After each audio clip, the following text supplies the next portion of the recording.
You don't seemingly like your own character, so she comes off as an insufferable, whiny brat. And if you disagree with this sentiment, I don't need your business.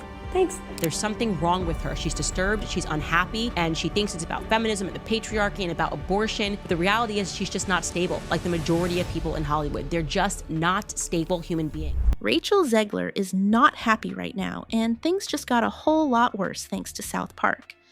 In their latest episode, the show completely roasted Disney's new Snow White remake, and they didn't hold back. From calling out the woke changes to suggesting that films like this might get pulled from theaters, it's pure chaos.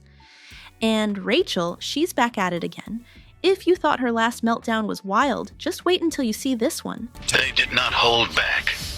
Now, tell me exactly what it is you're afraid of. I keep having the same dream.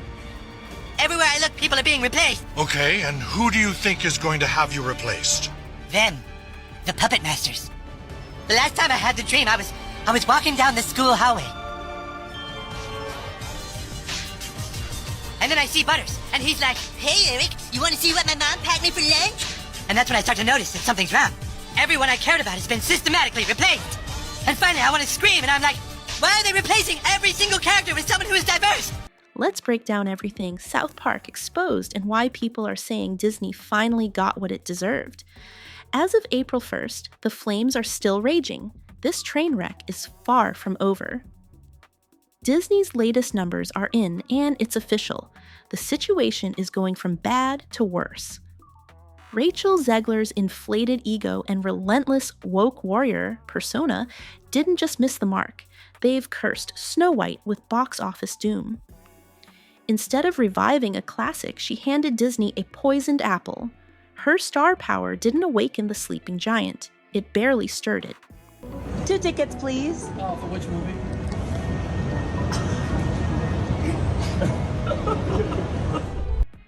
Yet, Rachel and her loyal crew, Ilda, Jorge, Remy, and Maria, show up as if it's opening night at the Oscars, popcorn in hand, big smiles plastered on their faces, ready to bask in the glow of Rachel's moment.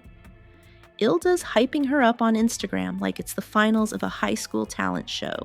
But the theater, it's a ghost town, so they pivot, cue the TikTok skit. 2 tickets, please, Rachel says in the video. The guy behind the Regal counter pauses, confused, and asks, "For which movie?" In the clip, she stands there proudly holding her Snow White merchandise like it's some kind of VIP pass, giving the ticket guy a look as if he's the one out of the loop. I mean, seriously, Rachel Zegler is in the building. Who else would they be there to see? Of course, it's Snow White, duh. The guy clearly didn't get the memo that she's the star of the show.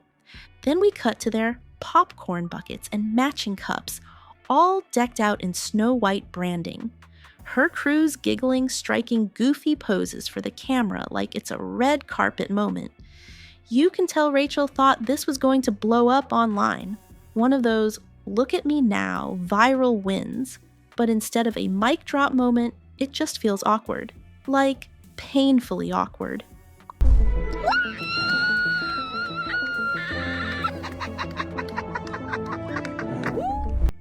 Her "everyone knows who I am" attitude totally backfired. What was meant to scream main character energy turned into a cringe fest, more "please laugh with me" than "look how iconic I am." Now, the movie clip is getting roasted all over X. People are calling it the perfect example of someone who really thought she'd outshine the original and missed by a mile. And get this, Rachel's in that nearly empty theater clutching a bouquet like she just won an Oscar. But let's be real, that was probably a pity gift, because the box office sure wasn't handing out any love. Remember when she boldly declared, "People will wait in line to see my films despite my flaws"? Then they had to hire a special media consultant for her to follow her around all the time and make sure she didn't continue shitting on Snow White and the Prince and young love and women who want to get married. Well, turns out the only line forming is the one dragging her movie on social media. And roast they did. Even Sean Ono Lennon, yes, John Lennon's son, jumped in on March 31st, calling her a disconnected brat, according to Yahoo. He basically said no one should be shocked that the film flopped. Sure, her career has racked up a massive $700 million, thanks in large part to The Hunger Games, but even with this being her second highest grossing film, it doesn't feel like a win.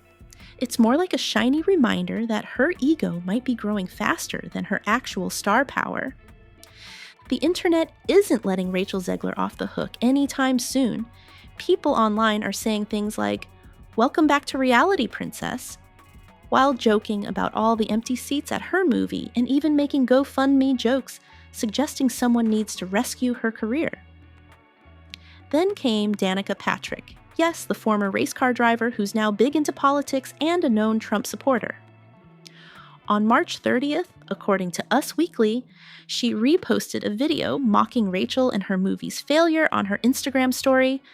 Her caption, just 2 words, "Bye-bye." Sounds simple, but it was loaded with shade. The video she shared accused Rachel of being all about corporate feminism, basically saying she's trying too hard to be woke and make everything political, especially on social media. It even threw in rumors that Disney dropped her from big upcoming films like Toy Story 5 and the Pirates of the Caribbean reboot because of all the backlash. Now, whether that's true or not, people ran with it, and Danica clearly enjoyed the drama. Her post felt like a personal jab, especially since Rachel's known for speaking out against Trump. But that's not all. Media host Megyn Kelly also chimed in. On her show, she roasted Rachel too, saying her attitude and political takes are turning people off. Okay, so Disney's live-action Snow White opened in theaters last week, and it made $42 million domestic opening weekend. But then this past weekend, it only made $14.2 million domestic, meaning it fell off by a whopping 66%. And this is really bad news for Disney because Snow White's budget was absurdly high. Kelly pointed out how Rachel's constant woke messaging and preachy tone might be the real reason audiences are staying away. She basically said Rachel's ego is bigger than her fan base. TikTok shade, celebrity clapbacks, and news anchors dragging her on air, Rachel's been hit from all sides. And with her movie flopping hard, it's not just a bad week, it's a full-on reputation crisis. The numbers are pretty brutal, and they don't lie. Thursday, previews, just $3.5 million. The opening weekend, a disappointing $43 million for a film with a budget over $250 million. To put that into perspective, Dumbo made more with a smaller budget, and The Little Mermaid remake pulled in $95 million on its opening weekend alone. And that's not all. Marketing costs for this movie were between $150 and $200 million, with an extra $50 million spent on reshoots.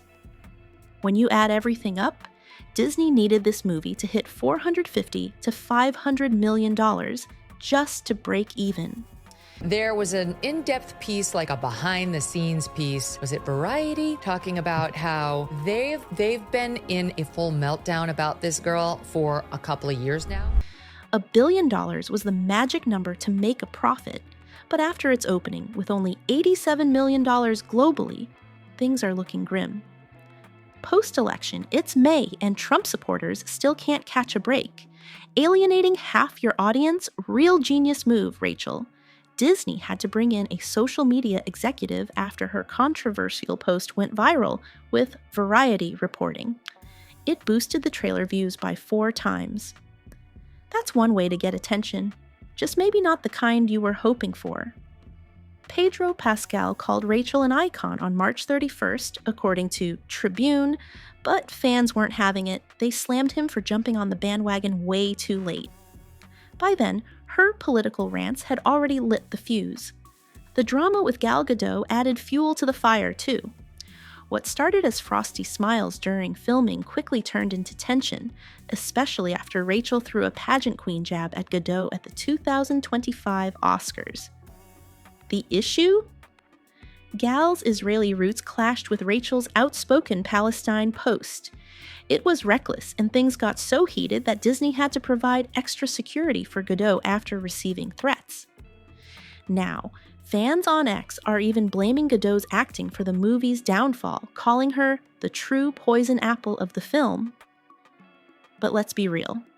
Rachel's ego started this whole mess. Instead of a fairy tale, Snow White turned into a woke tale. Audiences don't want to be preached at. They want to enjoy a good story. And this one, it crashed and burned. So the real question is, did Rachel destroy this film, or was it already set to fail? The fallout from this disaster will likely echo through Hollywood for some time as studios reassess their approach to storytelling and audience engagement. The lesson here is clear. When it comes to beloved classics, sometimes less is more, and the magic of storytelling should never be overshadowed by a desire to make a statement.